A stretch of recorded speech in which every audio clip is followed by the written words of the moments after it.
પોરબંદર જિલ્લાની રોજગાર કચેરી દ્વારા ખાસ શૈક્ષણિક જોબ ફેરનું આયોજન કરાયું હતું, જેમાં 113 ઉમેદવારો ઉપસ્થિત રહ્યા હતા, જે ઉમેદવારોની વિવિધ લાયકાત તથા આવડતના આધારે 98 લોકોની પ્રાથમિક પસંદગી કરવામાં આવી હતી।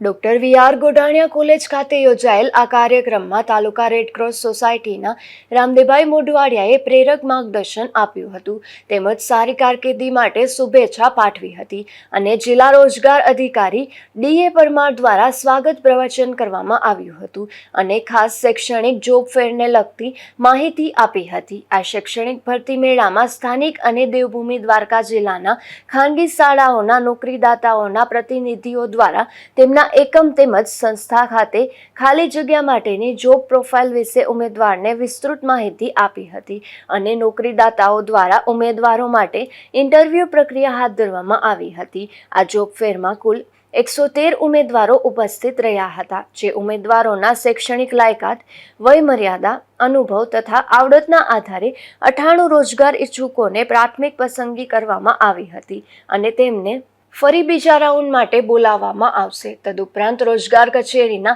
કાઉન્સેલર શ્રીઓ દ્વારા કારકિર્દી માર્ગદર્શન, મોડેલ કેરિયર સેન્ટર અને NCS પોર્ટલની માહિતી આપવામાં આવી હતી। નિપુલ પોપટ સાથે અશોક ધાનકી, ગુજરાત ન્યૂઝ, પોરબંદર। મારું નામ સબનમ સલીમ જયદી છે, કુતિયાનાથી આવું છું હું અને મને આ ભરતી મેળાની જાણ રોજગાર કચેરીના જે ટપાલ છે એ મારા ઘરે આવેલી હતી, એનાથી થઈ છે અને બહુ સરસ ભરતી મેળાનો, જેમાં ઘણી બધી નોકરીદાતાઓના નામ નહોતા, એના પણ અહીંયા આવીને અમને ખ્યાલ થયું કે એ લોકોના પણ અહીંયા નામ છે। ઘણી બધી ઓપોર્ચ્યુનિટી મળે છે અને બહુ સારો એકદમ જ એટમોસ્ફિયર બહુ વ્યવસ્થિત શૈક્ષણિક જ લાગ્યું છે।